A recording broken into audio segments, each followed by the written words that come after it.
Chapter 10. That night, Klaus was the Baudelaire orphan sleeping fitfully in the bed, and Violet was the Baudelaire orphan staying up, working by the light of the moon. All day, the two siblings had wandered around the house, doing the assigned chores and scarcely speaking to each other. Klaus was too tired and despondent to speak, and Violet was holed up in the inventing area of her mind, too busy planning to talk. When night approached, Violet gathered up the curtains that had been Sunny's bed and brought them to the door to the tower stairs, where the enormous assistant of Count Olaf's, the one who looked like neither a man nor a woman, was standing guard. Violet asked whether she could bring the blankets to her sister, to make her more comfortable during the night. The enormous creature merely looked at Violet with its blank white eyes and shook its head, then dismissed her with a silent gesture. Violet knew, of course, that Sunny was too terrified to be comforted by a handful of draperies, but she hoped that she would be allowed a few moments to hold her and tell her that everything would turn out all right. Also, she wanted to do something known in the crime industry as casing the joint. Casing the joint means observing a particular location in order to formulate a plan. For instance, if you are a bank robber, although I hope you aren't, you might go to the bank a few days before you plan to rob it. Perhaps wearing a disguise, you would look around the bank and observe security guards, cameras, and other obstacles, so you could plan how to avoid capture or death during your burglary. Violet, a law-abiding citizen, was not planning to rob a bank, but she was planning to rescue Sunny and was hoping to catch a glimpse of the tower room in which her sister was being held prisoner, so as to make her plan more easy. But it appeared that she wasn't going to be able to case the joint after all. This made Violet nervous as she sat on the floor by the window, working on her invention as quietly as she could. Violet had very few materials with which to invent something, and she didn't want to wander around the house looking for more for fear of arousing the suspicions of Count Olaf and his troop. But she had enough to build a rescuing device. Above the window was a sturdy metal rod from which the curtains had hung, and Violet took it down. Using one of the rocks Olaf had left in a pile in the corner, she broke the curtain rod into two pieces.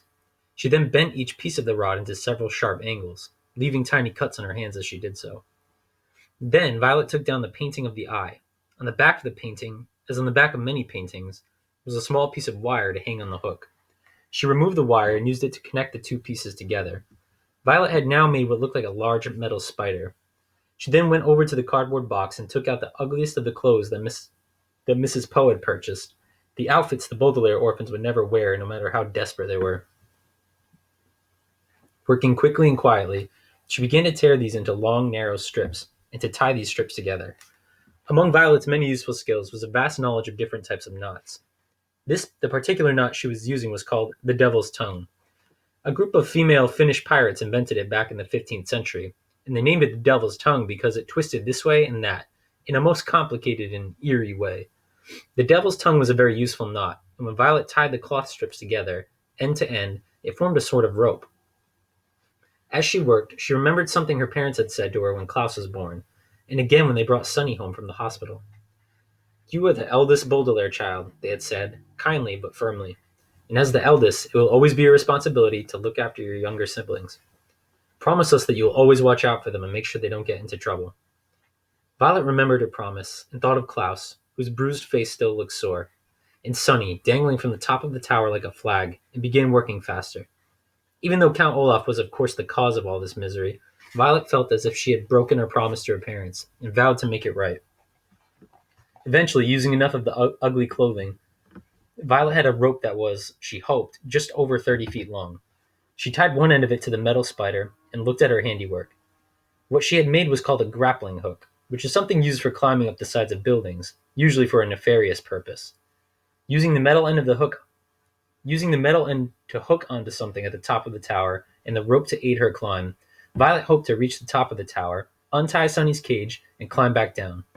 This was, of course, a very risky plan, both because it was dangerous and because she had made the grappling hook herself, instead of purchasing it at a store that sold such things.